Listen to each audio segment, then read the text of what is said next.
I know, I said I wasn't going to refinish it, and I know I used a lot of wind to move some air around in the last video where I talked about being satisfied with where we are and everything like that.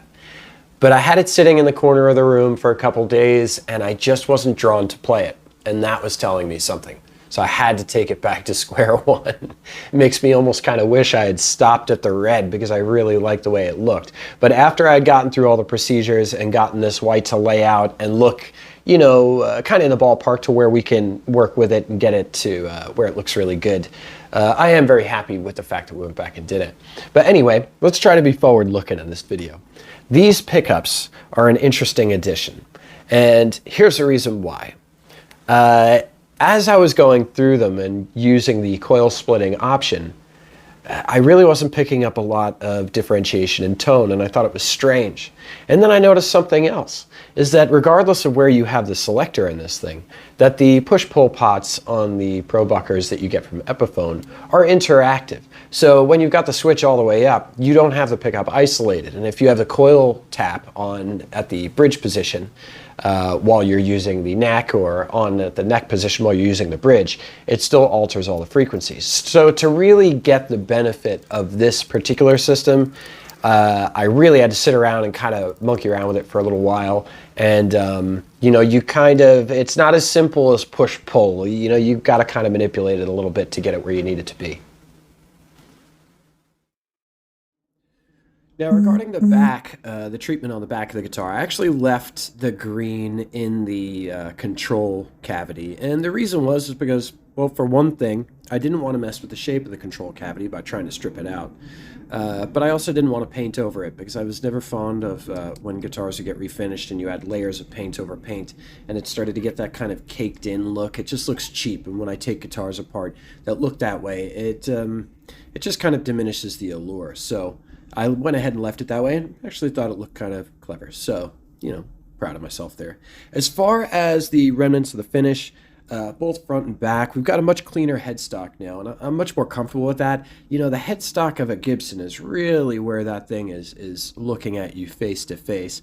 That's kind of the make or break designation of year, of quality. It's the one part of a Gibson that really jumps out and has a tendency of being, you know, a bit of a professor of its quality, you know, when you're staring at it head on. So I'm really glad that we got that to that point. Now, obviously, as was mentioned earlier on in the video, it's still a work in progress. This thing still needs a lot of work, but at least it's to the point now where I feel like we can get it in the ballpark. So I'm much more satisfied with it in that way.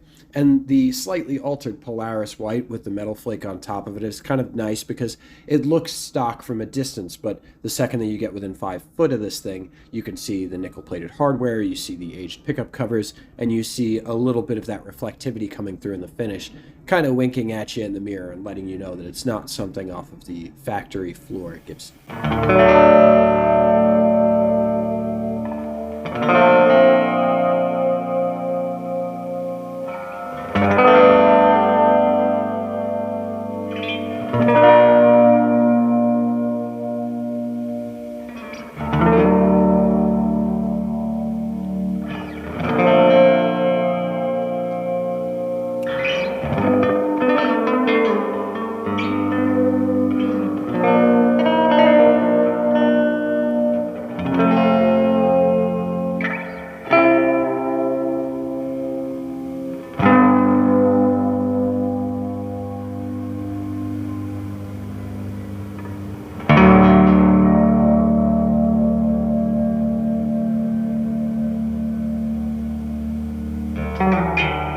So just a bit of quick advice when you're changing tuners or anything like that. I always try to keep extra ferrules around. I never get rid of them, but I don't always use them. Sometimes I will order multiple sets or I'll have a spare set. In this particular case, the ones that I'm using, actually I just had sitting in a drawer. And the reason that I'm using them is because while these tuners I like for a few different reasons. Number one is because of the white plastic buttons from the front of the guitar. It still maintains that SG Special from the 60s kind of vibe where you just have a very simple headstock with the white buttons.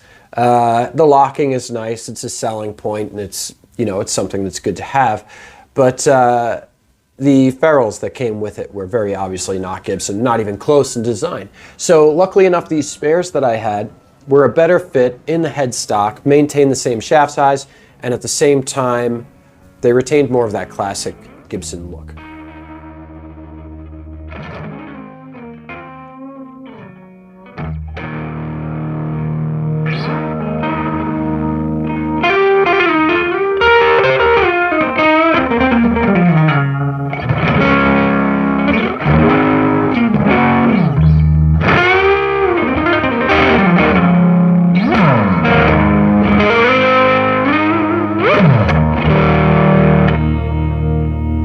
So I want to go ahead and pump the brakes for a second before we get into all the different tones you can get out of this and talk about the tailpiece. It's very similar to the one that's on John Monroe, which is the 1965 Junior Modified that you see on the bottom there. And when I'm actually using the vibrato, what you can see is that the newer SG on top seems to be leaning a little bit left and is not really staying flat, which might be contributing to our G slippage. This would be because of the increased brake angle. It's pushing the bridge to the left, as you can see, as the tailpiece is a little bit lower on the newer model.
Okay, so the big question hanging in the air, now that we got this thing back together, obviously it's not totally wrapped up, but it's close enough to where we can speculate on where it's going to land eventually. So the big question is, did we get to custom shop levels? It's hard to say. You know, I've seen some stuff come out of Gibson with custom shop, like the Murphy Lab stuff, that's really quite spectacular. But then I've also seen some of their nitro finish stuff that they've got going for $1,500 or $2,000, and this finish is above the level of those. Those are open satin finishes that are shot single color, really thin, designed to break down, which I always really like, but you know, it's not always the most ornate thing when you've got a translucent yellow and it hasn't even been buffed and it's got open grain. There's not enough translucence there. It doesn't really look down to the bottom, and it's not always that striking. And this cost less than that, you know, less than half of that. So in a lot of different ways, it's really going to come down to whoever it is that buys this thing eventually. If it really speaks to them, then I'm a happy fella. You know, the big thing with me, the objective is just to make sure that this thing, it's not better or worse than other guitars that I've done. It's just got to be better than what it was. And since it was this just a little while ago, I think that we have a pretty good case to call that this thing has definitely moved up a little bit in the world. Anyway, I hope you guys enjoyed the video. Now that this heavy lifting is going to be off my back, I'm going to start putting out videos a little bit faster again. This one was a lot. It was a bit of an albatross and it was all over me for a while. Hopefully you guys enjoyed. Have a wonderful day. Get outside, go stand in the sun, or turn up loud as hell. Do what you got to do to keep yourself sane in this mad world, and I will see you guys next week.